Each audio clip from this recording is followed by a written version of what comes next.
Could new science finally unravel a decades-old mystery that has haunted a community, bringing long-awaited closure to a family yearning for answers?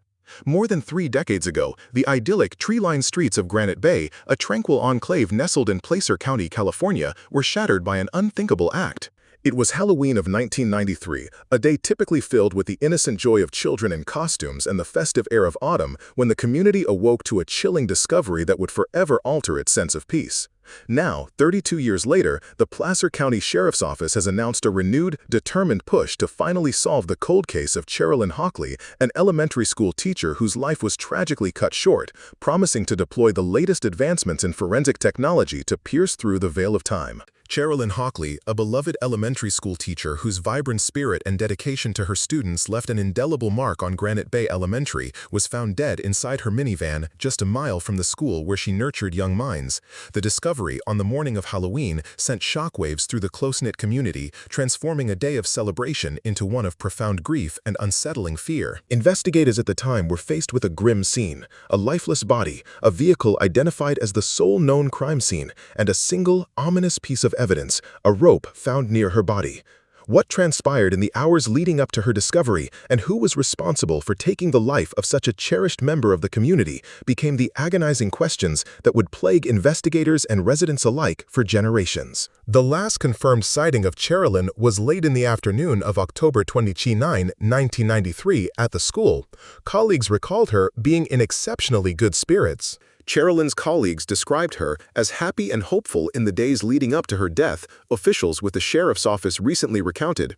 She had lunch with a colleague the Friday before Halloween and met with another teacher that afternoon. Both reported that Cherilyn appeared to be in good spirits.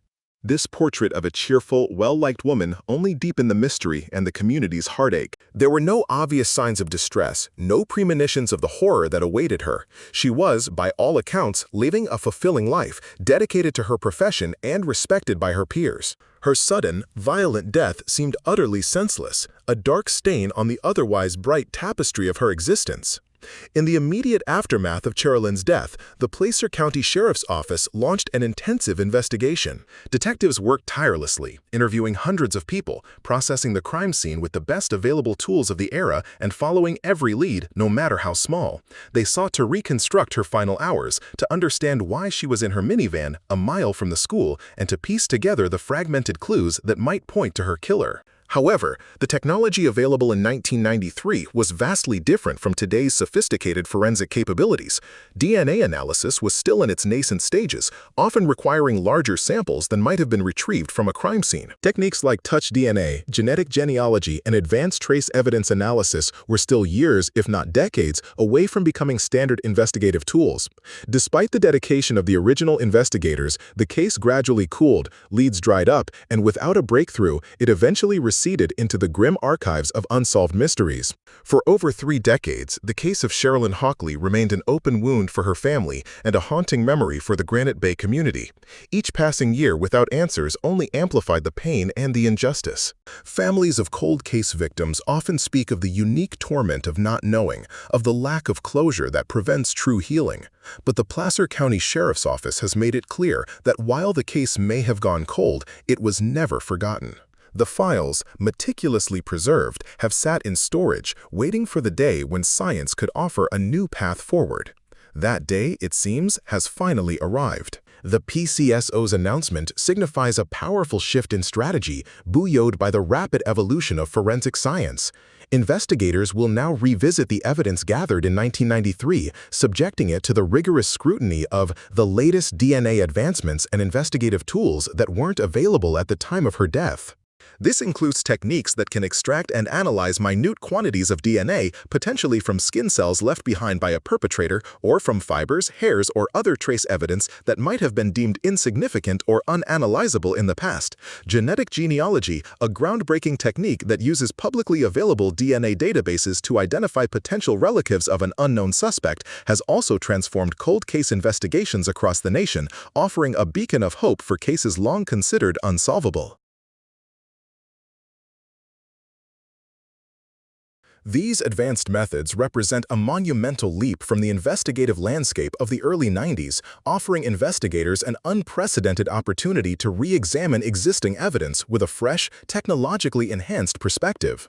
The renewed focus on Sherilyn Hockley's case underscores a profound commitment by the Placer County Sheriff's Office to seek justice, no matter how much time has elapsed.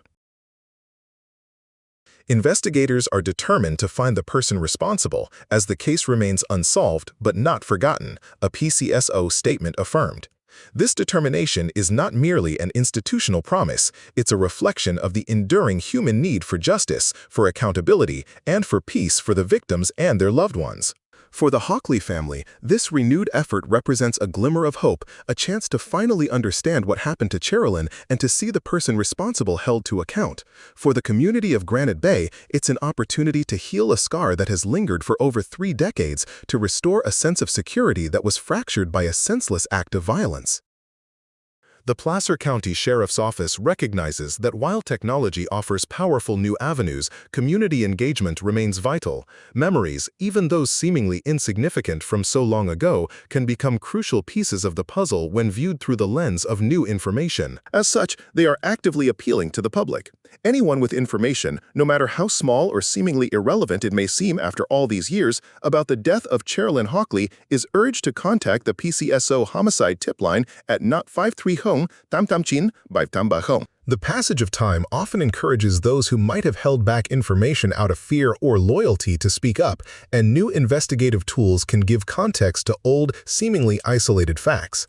The hope is that by combining cutting-edge science with community cooperation, the long-standing mystery of Sherilyn Hockley's death can finally be resolved, bringing peace to her memory and justice to her name.